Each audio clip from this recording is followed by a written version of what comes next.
HSC 26 জন্য সবচেয়ে গুরুত্বপূর্ণ অধ্যায় পরিসংখ্যান। পরিসংখ্যান থেকে গড় মধ্যক প্রচুরক, এখান থেকে যে অঙ্কটা মাস্ট বি পরীক্ষায় বিগত পরীক্ষায় আসে সেটা হচ্ছে গড় বা মধ্যক বা প্রচুরক, তিনটার মধ্যে যে কোনো নির্ণয় করতে পারবে, ক খ গ। এর মধ্যে একটা প্রচুরক নির্ণয় করে শিখলে তোমরা সহজেই প্রচুরক নির্ণয় করতে পারবা। তাহলে তোমাদের সর্বপ্রথম যে কাজটা করতে হবে, উপরে একটা ছক দেখতে পাচ্ছ, একটা সারণী দেওয়া আছে, শ্রেণীব্যক্তি 41 থেকে 45, 41 থেকে 45, 45, 46 থেকে 50, 51 থেকে 55, 56 থেকে 60, 61 থেকে 65। নিচে গণসংখ্যা দেওয়া আছে 16, 6, 12, 28, 20, 8। এখানে আমি দেখব যে প্রচুরক মানে কি, আগে জানতে লাগে। প্রচুরক মানে হচ্ছে সর্বোচ্চ গণসংখ্যা যে স্থানে অবস্থিত আছে সেটা হচ্ছে প্রচুরক।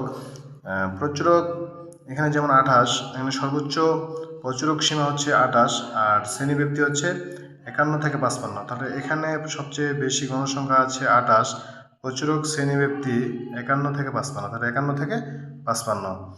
এখন আমরা সূত্রটা লিখব। আমরা জানি প্রচুরক সমান সমান L plus F1 by F1 plus F2 into H। L হচ্ছে শ্রেণীব্যক্তি যে আছে, প্রচুরক সীমা শ্রেণীব্যক্তির সর্বনিম্ন সীমা অর্থাৎ 51, যে এখানে আমি রাফ করে নিচ্ছি সাইডে 51।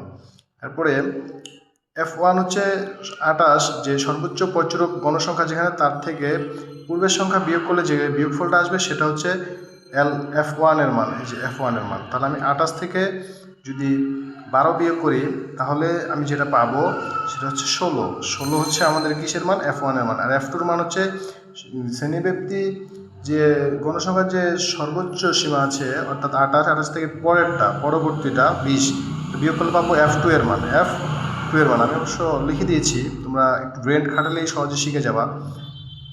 1 মিনিটে তোমাদের আমি সমাধান করে দেওয়ার চেষ্টা করতেছি। তাহলে F1 আর F2 আমরা পেয়ে গেলাম। আমাদের শুধু প্রয়োজন হচ্ছে এস। কি প্রয়োজন? এস হচ্ছে এটার মধ্যে ব্যবধান, পার্থক্য, প্রথম শ্রেণীর নিম্ন সীমা থেকে ঊর্ধ্বসীমা, এদের ব্যবধান কত? ব্যবধান হচ্ছে 5।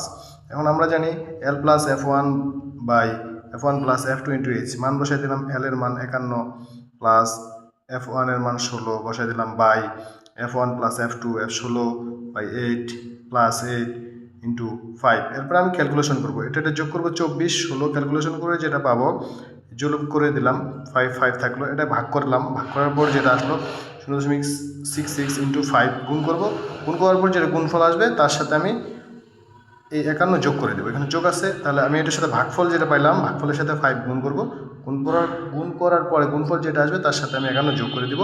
যোগ করে দিলে যেটা পাবো সেটা হচ্ছে আমাদের প্রচুরক সীমা। 100% আশা করি তোমরা বুঝতে পারছো। আর এটা তোমাদের 100% বুঝার উত্তম কৌশল। যদি এই টেকনিকটা তোমরা মনে রাখো তাহলে তোমাদের প্রচুরক নির্ণয় করতে সমস্যা হবে না। সবাই ভালো থাকো, আশা করি তোমরা ভালো ফলাফল করবা, ভালো কিছু করবা, এই প্রত্যাশা রাখছি। আল্লাহ হাফেজ।